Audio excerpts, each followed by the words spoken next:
We have explored the oceans, we have explored space, we have explored demons lurking in the depths of the underworld. However, today let's turn our attention towards the skies. As innocuous as it may be, according to folklore, there are mythical monsters lurking above, waiting patiently to feast on our souls. So today on Top 5 Scary Videos, I'm going to be counting down our list of the top 5 scariest mythological monsters that rule the skies. Before we begin though, be sure to stick around until the end of the video where I'll be responding to some of your comments. And with that, let's jump in. Coming in at 5, Harpy. Hailing from Greek mythology and Roman mythology, a harpy is a half-human and half-bird personification of storm winds. They have generally been depicted as birds with the heads of maidens, faces pale with hunger and long claws on their hands. They have however been depicted in various forms by various writers. To Hesiod they were imagined as fair locked and winged maidens who surpassed winds and birds in the rapidity of their flight. The harpy seemed originally to have been wind spirits, their names meaning snatchers or swift robbers, and they steal food from their victims while they are eating and carrying evildoers to the Erinyes. If a person were to suddenly disappear from Earth, it was said that he had been carried off by the harpies. In this form they were agents of punishment who abducted people and tortured them on their way to Tartarus. They were depicted as being vicious, cruel and violent. They were sometimes even referred to as the hounds of mighty Zeus. In later texts, writers listed the harpies among the guardians of the underworld, among other monstrosities such as centaurs, Scylla, Briareus, Lernaean, Hydra, Chimera, Gorgons, and Gryphon. Coming in at number 4, Hippogriff. The Hippogriff is a legendary creature which has the front half of an eagle and the hind half of a horse. The second mention of the Hippogriff in history was made by the Latin poet Jamie Uni, though sometimes depicted during the classical era during the rule of the Merovingians. It was used by Ludovico Ariosto in his Orlando Furiosa at the beginning of the 16th century. In the poem, the Hippogriff is a steed born of a mare and a griffin. It is extremely fast and is presented as being able to fly around the world and to the moon. It is often ridden by magicians and the wandering knight Ruggiero, and from the creature's back frees the beautiful Angelica. The Hippogriff is a symbol of the Greek god Apollo, either through his connection to the Muses or as god of the sun. In the aforementioned poem by Ariosto, the Hippogriff is described as, I quote, "No fiction wrought magic lore, but natural was the steed the wizard pressed. For him a filly to griffin bore, height Hippogriff, in wings and beak and crest, form like his sire, as in the feet before, but like the mare his dam in all the rest. Such on Riphaean hills, though rarely found, are bred beyond the frozen ocean's bound. Drawn by enchantment from his distant lair, the wizard thought but how to tame the foal, and in a month instructed him to bear saddle and bit and gallop to the goal, and execute on earth or in mid-air all shifts of manege, course and carousel. He with such labour wrought this only real, where all rest was hollow and ideal." However, Thomas Bulfinch's legend of Charlemagne continues the description by stating, I quote, "Like a griffin it has the head of an eagle, claws armed with talons, and wings covered with feathers, the rest of its body being that of a horse. This strange animal is called a hippogriff. The hippogriff is said to be an evil spirit resting and possessing its soul in that of the horse and griffin." Coming in at 3,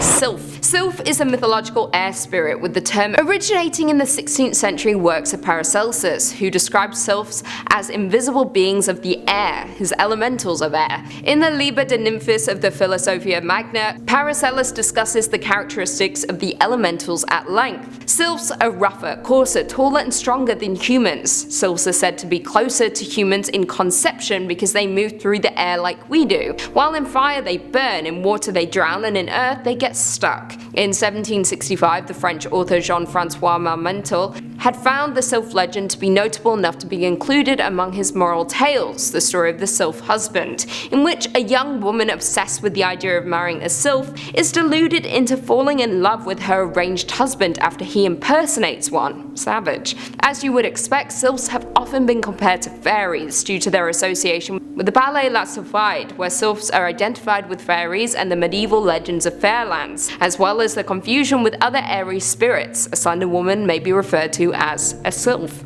Coming in at 2, Wyvern. A wyvern is a legendary bipedal dragon with a tail often ending in a diamond or arrow-shaped tip. The wyvern is a popular creature in European and British literature, video games, and modern fantasy. In heraldry and folklore, the wyvern is a fire-breathing two-legged dragon sometimes portrayed in fantasy books as frost-breathing or even poison-breathing. Since the 16th century, in English, Scottish, and Irish heraldry, the key difference between the wyvern and the dragon is that a wyvern has 2 legs, whereas a dragon has 4. In modern fiction is where this beast shines though. Wyverns, when present as creatures, tend to appear as less magical and more as dangerous beasts. Smaller, weaker, and less intelligent than dragons. Also, unlike dragons, who are more feared for their ferocity and sharp teeth, wyverns are often associated with poison, either in the form of venomous fangs or poisonous breath, but this trait is not universally represented. Outside of fiction, the wyvern is a fairly popular commercial logo or mascot, especially in Wales and Worcestershire. That's where I was born, the more you know.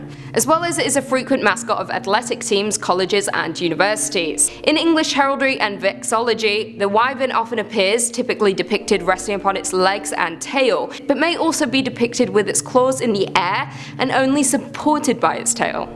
Fun facts. And finally, coming in at number 1, the Gryphon. The Gryphon, also known as Gryphon or Gryphon, is a legendary creature with the body, tail, and back legs of a lion, the head and wings of an eagle, and sometimes an eagle's talons as its front feet. Now, because the lion was considered the king of the beasts and the eagle king of the birds, by the Middle Ages the Gryphon was thought to be an especially powerful and majestic creature. Since classical antiquity, Gryphons were known for guarding treasures and priceless possessions. Most statuary representations of Gryphons depict them with bird-like talons or oftentimes feathered. When depicted on coats of arms, the Gryphon is called the Ophiuchus, referring to the serpent astronomical constellation. Now, representations of Gryphon-like hybrids with 4 legs and beaked head appeared in ancient Iranian and ancient Egyptian art dating back to before 3000 BC. Now, in medieval lore, Gryphons not only mated for life, but if either partner died, then the other would continue the rest of its life alone, never to search for a new mate. The Gryphon was in turn made an emblem of the church's opposition to remarriage.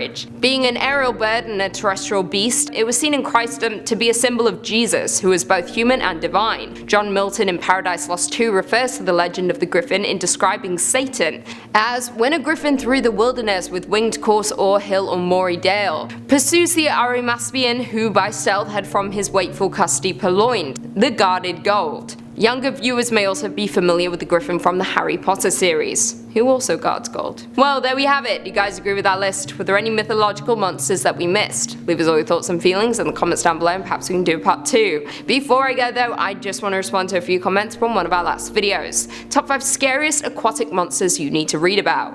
Inga Rogers said, "I love Lucy, you've won me over. It's a pleasure to listen to you tell a story. Happy holidays and a safe new year to you and yours." Well, shucks, thank you so much. Happy holidays and happy new year to you and yours too. Thank you. Christopher England said, "Loving the monsters of the deep." I guess me too, even though I hate the deep and I hate the ocean, but they are interesting. Prep for It said, "Thanks Lucy, I cancelled my scuba trip because of a previous don't go in the water video, but now I have to invent a transporter to really avoid the oceans. Just do what I do and just don't leave the house." Alan Lindley said, "Lucy, to you and the staff of Top 5 and to all the viewers, I wish you a Merry Christmas / Happy Holidays and a very Happy New Year." Well, thank you, same to you and yours as well. And on that note, if you haven't already, be sure to give this video a big thumbs up, subscribe and turn on notifications so you never miss another scary vid. And until next time, see you later.